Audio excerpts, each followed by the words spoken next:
പരിശുദ്ധാത്മാവിനെ പ്രാപിച്ച ഒരു വ്യക്തിയുടെ അകത്ത് ദൈവത്തിന്റെ ബലമുണ്ട്. ஆமென். பரிசுத்த ஆவியானவர் சொல்லுகிற ஒரு விஷயம், கர்த்தருடைய வல்லமையுடைய பலம் உங்களுக்குள்ளாக வியாபரித்துக் கொண்டிருக்கிறது. നമ്മുടെ ജീവിതം രോഗാവസ്ഥയിലൂടെ കടന്നു പോകുമ്പോൾ ഈ ദൈവശക്തി നമ്മളെ ബലപ്പെടുത്തും.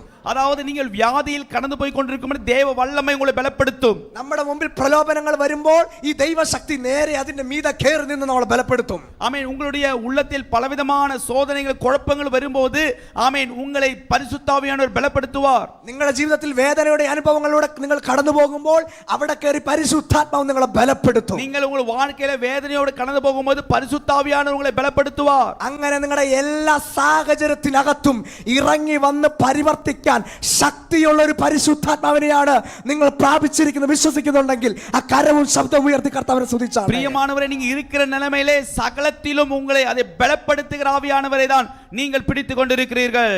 ഹല്ലേലൂയ, ஹalleluya.